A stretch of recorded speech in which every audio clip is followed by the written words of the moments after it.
Sesaat lagi Anda akan mendengarkan program Renungan Sahabat Seperjalanan bersama Pendeta Wendy Pratama. Selamat mendengarkan.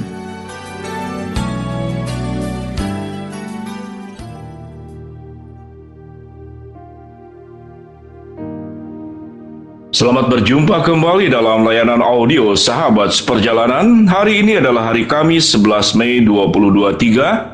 Tema renungan saat teduh kita dengan judul Runtuhnya Sebuah Kerajaan.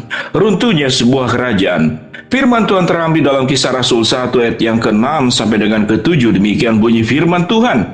Maka bertanyalah mereka yang berkumpul di situ, Tuhan, maukah engkau pada masa ini memulihkan kerajaan bagi Israel? Jawabnya, engkau tidak perlu mengetahui masa dan waktu yang ditetapkan Bapa sendiri menurut kuasanya. Mari kita berdoa.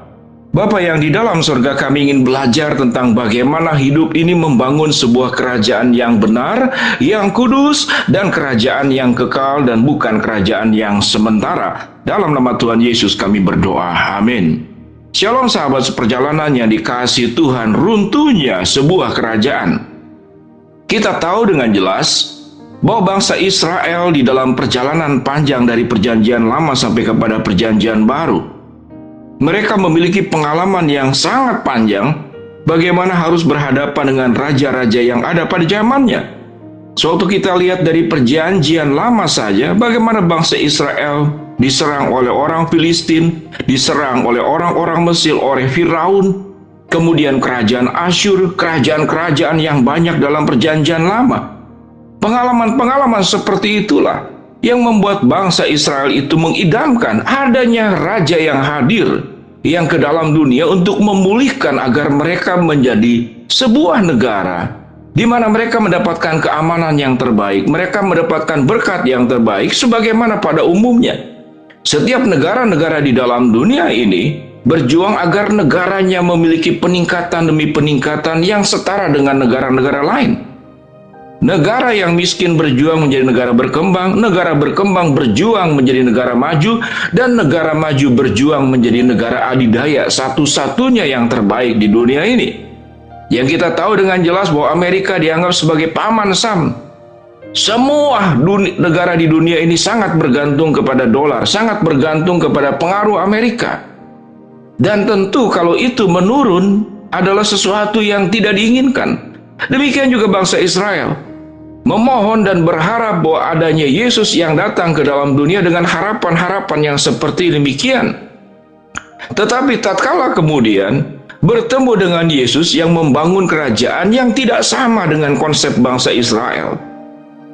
Yesus membawa sebuah kerajaan bukan untuk mengentaskan yang paling utama adalah kemiskinan bagaimana menjadi negara adidaya. Tetapi Yesus datang untuk mengentaskan yang namanya kemiskinan rohani, yaitu yang bernama dosa. Dosa itulah yang sebetulnya tidak hanya membuat ada hal yang jauh lebih menakutkan daripada kemiskinan. Ada yang jauh lebih menakutkan menjadi negara yang tidak berkembang, tapi akan masuk ke dalam sebuah kehidupan yang lebih menyakitkan dari kemiskinan, yaitu kebinasaan. Yang lebih menakutkan daripada penyakit dengan stadium akhir, yaitu kebinasaan. Itu yang disebut dengan kebinasaan kekal. Sehingga Yesus hadir ke dalam dunia, yang kemudian Yesus waktu mau terangkat ke surga, murid-murid masih berkata, tidak ada tanda-tanda bahwa Yesus akan memulihkan sebagaimana konsep kerajaan dari bangsa Israel.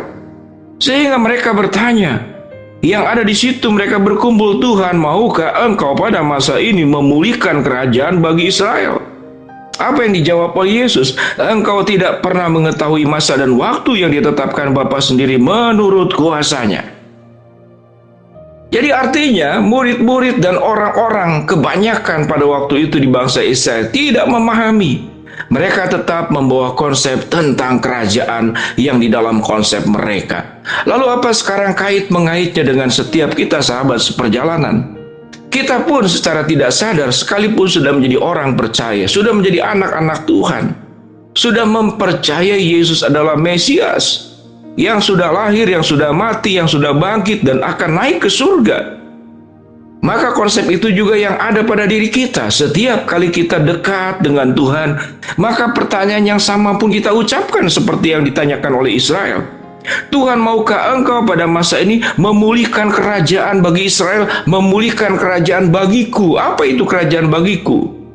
Pemulihan ekonomi, kesehatan, kehidupan yang semakin baik, kehidupan yang semakin meningkat secara strata sosial, apapun yang kita inginkan. Apakah Tuhan tidak peduli kepada semuanya itu? Kalau Tuhan tidak peduli kepada semuanya itu, maka kita tidak pernah akan punya kehidupan. Alam semesta ini sudah memberikan jawaban kepada kita untuk semua kebutuhan. Kita tidak pernah akan jatuh miskin, kita tidak pernah akan kelaparan, kita tidak pernah akan kehausan. Kita terlindungi karena alam ciptaan Allah yang sudah diciptakan cukup untuk mencukupkan semua kebutuhan manusia. Namun karena keserakahan, karena peperangan, karena orang yang lebih kuat kemudian menekan yang lebih bawah, itu yang menimbulkan banyak persoalan dalam dunia ini. Karena kehidupan yang tidak dijaga dengan baik, kesehatan yang tidak dijaga dengan baik, kita menjadi orang-orang yang hidup dalam penuh dengan sakit penyakit. Pertanyaan yang sama yang diucapkan oleh bangsa Israel, itu pun diucapkan oleh kita. Apa yang diucapkan? Tuhan, maukah Engkau pada masa ini memulihkan kerajaan bagi Israel? Tapi jawab Yesus, engkau tidak perlu mengetahui masa dan waktu yang ditetapkan Bapa menurut kuasanya.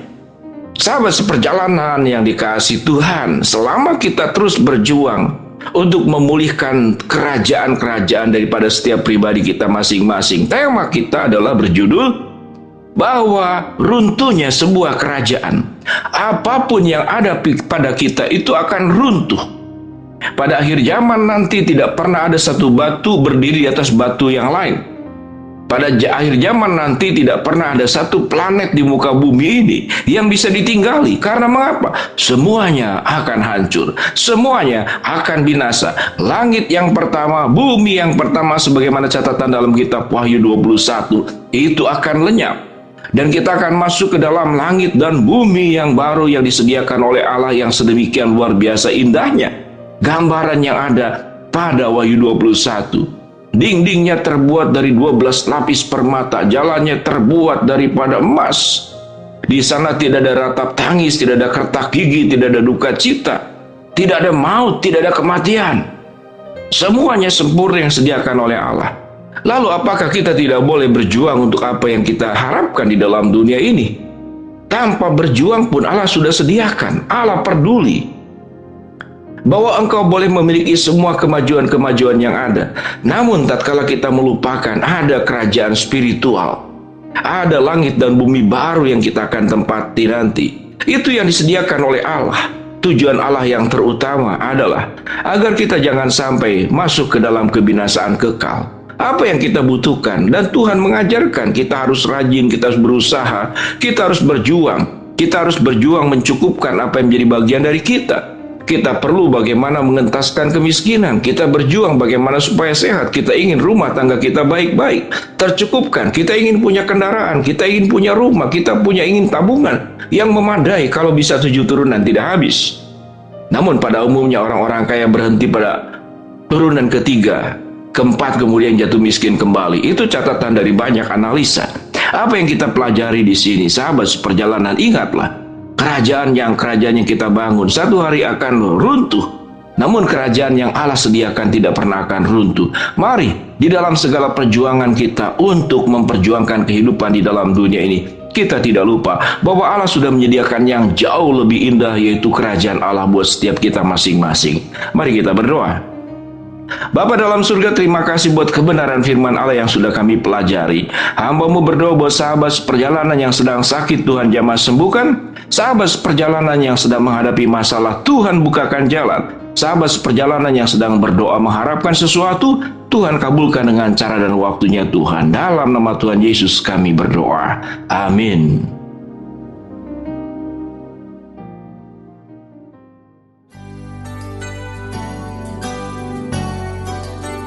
Anda baru saja mendengarkan program Renungan Sahabat Seperjalanan bersama Pendeta Wendy Pratama. Terima kasih atas perhatian Anda. Tuhan Yesus memberkati.